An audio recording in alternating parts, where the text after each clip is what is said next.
But at the moment, that is very, very... Let me get to the audience again, because we need to know what kind of potential do we have and how much are we producing now. Aisha Ahmad, you had a question. What's your question? Please go for it.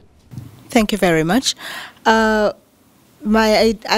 listened to all the alternative sources we have of energy. Even if we were to utilize all of those, the world population is at 7 billion now, and Uganda is at 33 million, you know, and it keeps on growing. How sure are we that whatever our alternative sources of power, if fully utilized, they will quench the thirst that Ugandans have for power? Okay. What's the demand really that we have?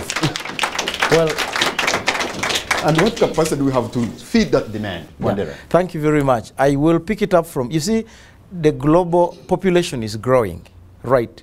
But let's look at China. The Chinese are probably over 1 billion right now, but they didn't start at 1 billion.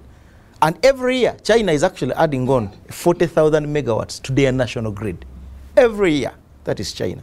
And you know the population of China, what it is. So much as our population is growing as a country, we have renewable energy sources that we have all. The thing is, we are adding 1 million people on our population every year. When you look historically at Uganda's population, prior to the 1800s, we were really very, very small, less than 1 million people in the whole country. And the population growth rate was less than 1% per annum. Now, due to improved health, education, and all this exposure, you are having a population growth rate of 3.2% per annum.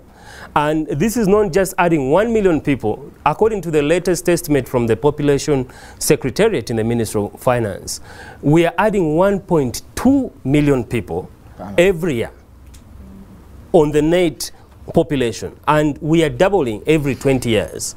Now, for the government to actually address, and remember that for 60 years, we have only connected 400,000 households. You know, we are adding 1 million, 1.2, but for 60 years, only 400. So there's a big discrepancy here.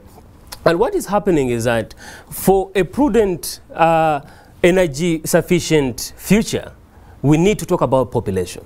The population needs to be managed. China has now introduced a one-child policy because they know that you cannot keep growing the population forever. So to me, I think that the population is central to energy sustainability, but also so are other services, health, education. You know, you can't, there's a limit to how much land this country has. And we can't just keep expanding in terms of numbers forever.